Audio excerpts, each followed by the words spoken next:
Welcome to the Widowed Mom Podcast, episode 285, Handling Holiday Triggers as a Widow.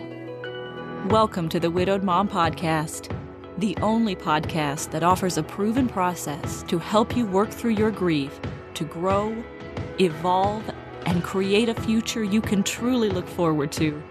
Here's your host, Master Certified Life Coach, grief expert, widow, and mom, Krista St-Germain. Hey there, welcome to another episode of the podcast. Recording this really only a week before this episode drops, a little bit later than normal for me, but here we are in November. Halloween was so fun at my house. We had more trick-or-treaters than we've ever had before. My favorite little costume was a baby who came, toddler, who came as a sailor, and then the parents had decorated the wagon that they were pulling around their toddler in as a sailboat.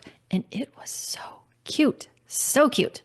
But it feels like fall, truly. It's rainy, it's lovely.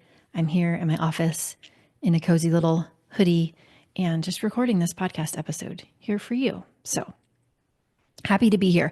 Want to remind you that today is probably the last day to register for the Happier Holidays event. If you want to do it live, coachingwithkrista.com/free holiday event is where you can do that. But if you're listening on Monday, November 11th, when this episode releases, that is the day we start. So I'm going to go live and teach just for 30 minutes for 4 days and give you 4 helpful tools that will make your holidays easier.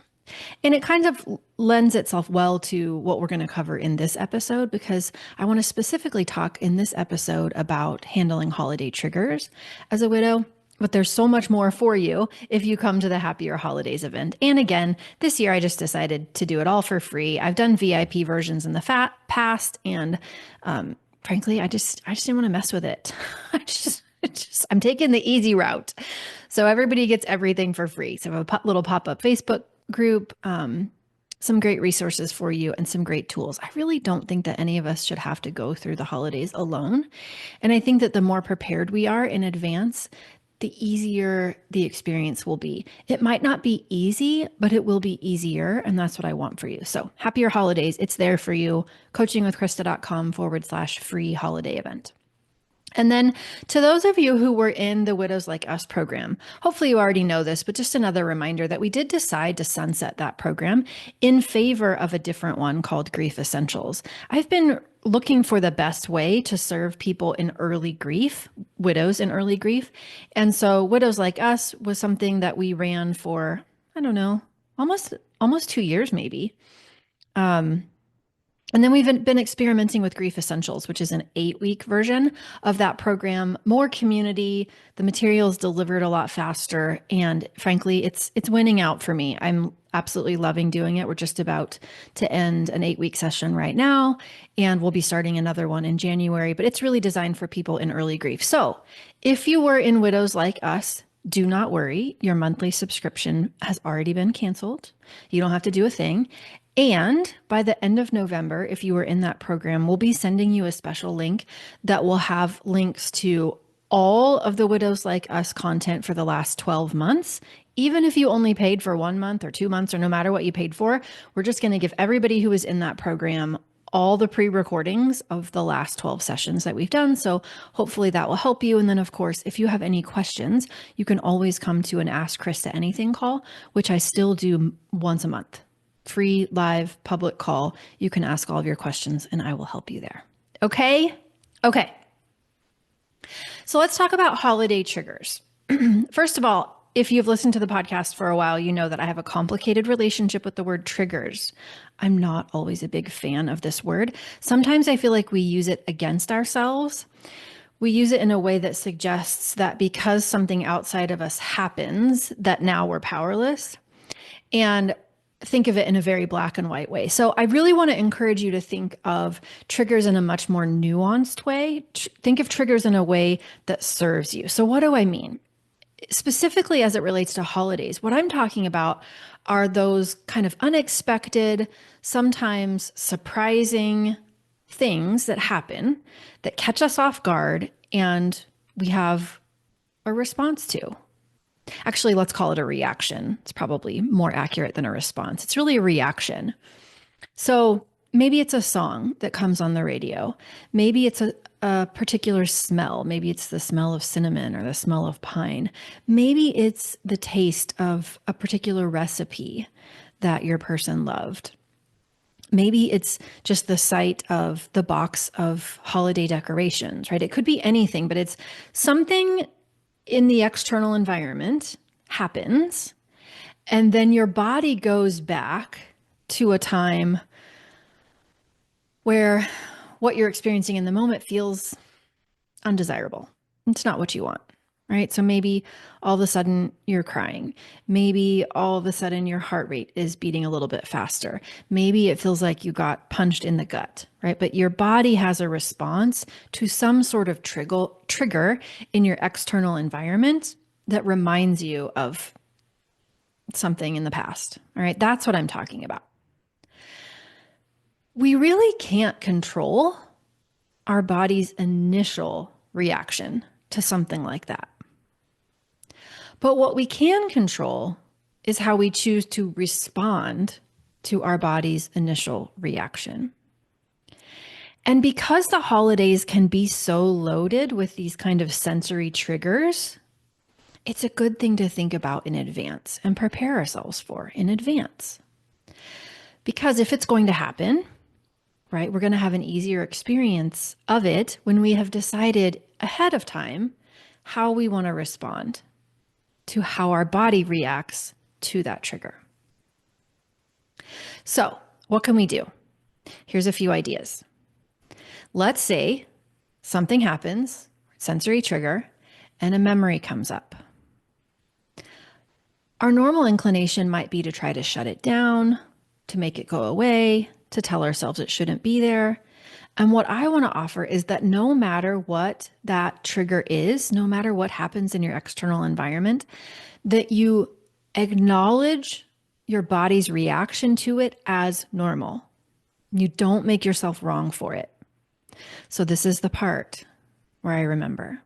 This is the part where something in my environment reminded me. This is the part where I have a sensory trigger. This is the part where I miss them, right? This is the part where a song reminds me of them.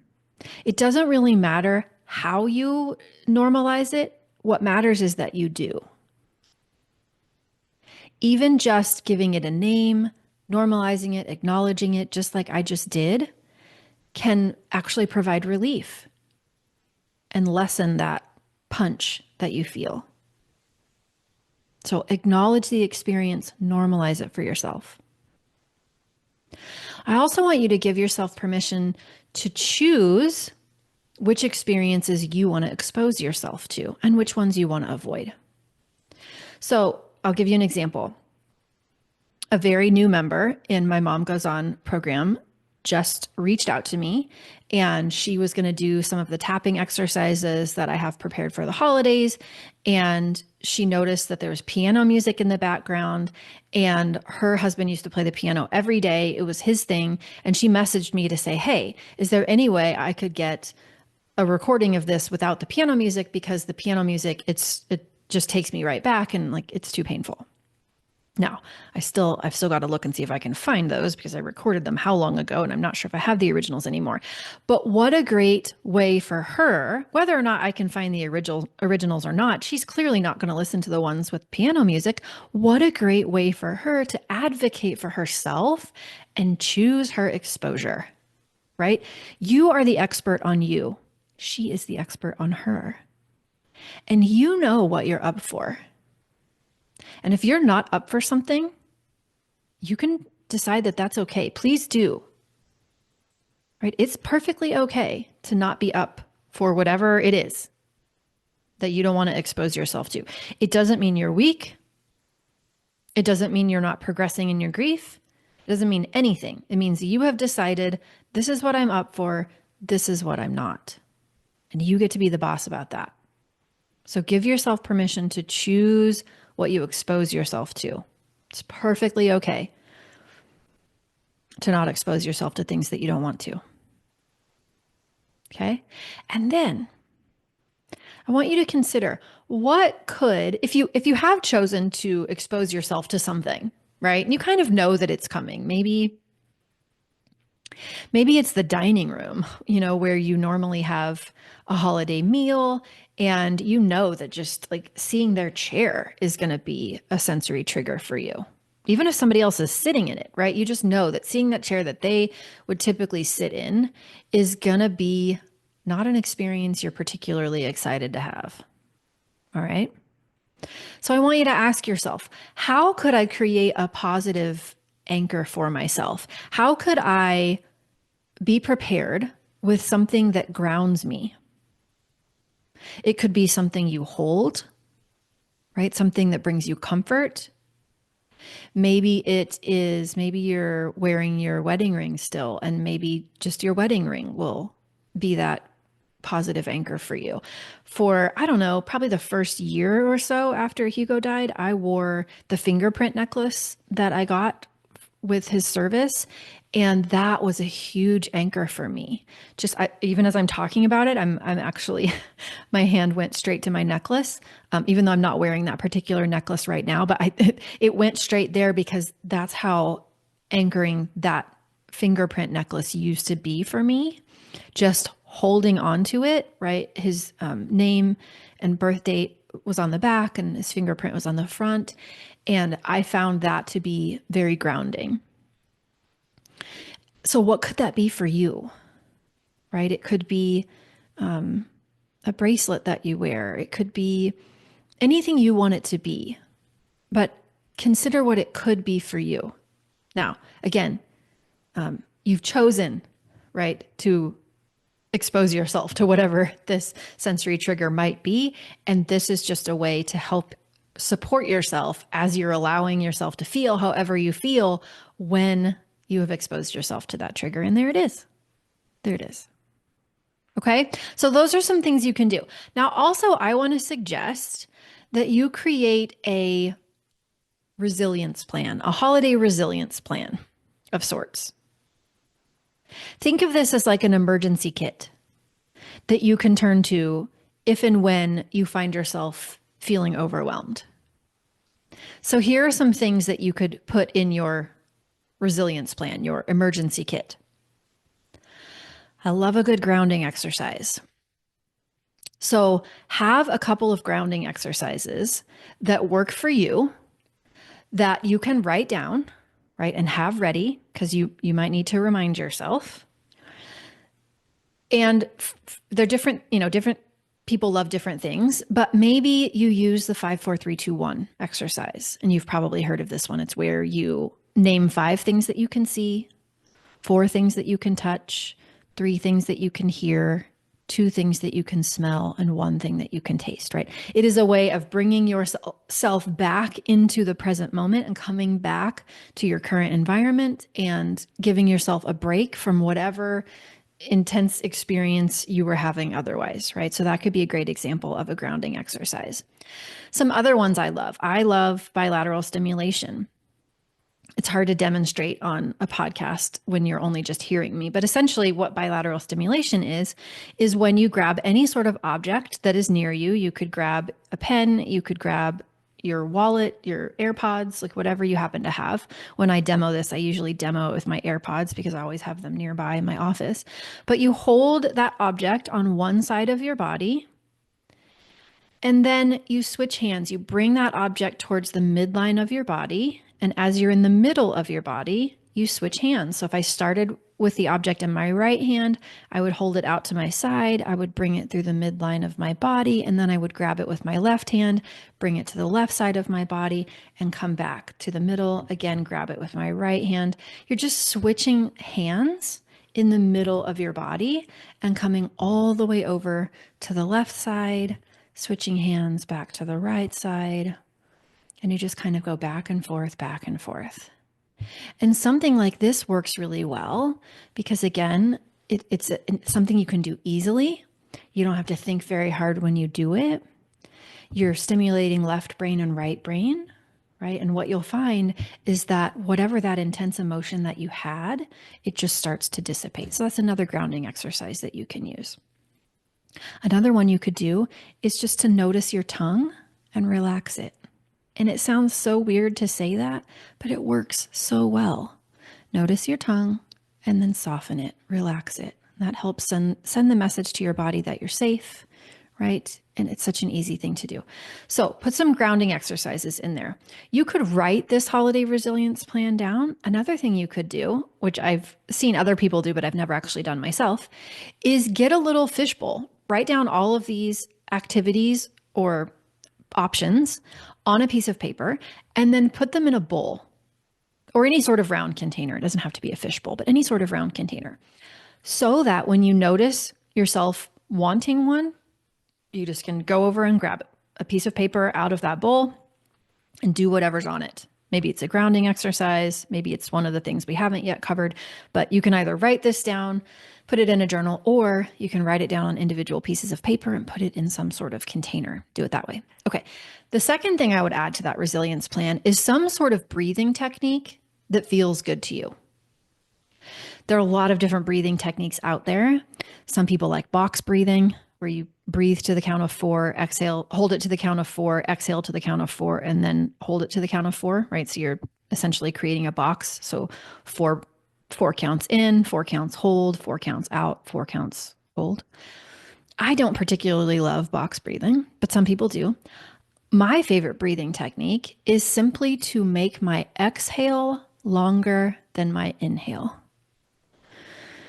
When you inhale and you make your exhale longer than your inhale, and you do that a few times, you are sending the message to your nervous system that you are safe. And it's so easy to do. So that's a great breathing technique that you can use. All right. So grounding exercises, your favorite breathing technique, a list of supportive folks. If you wanted to call someone or text someone, who could you call or text? Write that down. Maybe even with that person, you have some sort of code set up in advance, right? Maybe you've got your bestie and you let her know, hey, if I text you sweet potato casserole or whatever it is, right? That means I could use an ear, right? I would love to hop on the phone with you. Like that's my distress, signal of I really want someone to talk to. So come up with that list. Who could those people be? Maybe there's a different list of people that you text. Maybe there's a different list of people that you call. I don't know, but write down those people. Decide in advance. If you feel like talking, who are you going to talk to? And maybe have that conversation with the people whose names you write down ahead of time. If you want to come up with a code word, cool. If you don't, that's also fine. But maybe prepare them for, hey, listen, as a part of my holiday resilience plan, I have identified you as one of the people I might really want to talk to if I'm having a moment. So would that be okay with you? Right? And of course they're going to say yes. But then that way, when you do reach out, they're already prepared. They're not surprised. And they're totally saw the bat signal and we're ready to answer the call. So you can do that too. Okay. So grounding exercises, breathing techniques, a list of supportive contacts, all things we can put in our resilience plan. 2 more. One is distraction techniques. I know sometimes distraction gets a bad rap. We think of distraction as something we shouldn't do or something for weakness. No. Distraction can be a great thing. We don't need to spend all of our time thinking about what's happened and feeling our feelings and in the ick of it. Distractions are actually healthy. Remember, dual process model. I've done podcast episodes on this.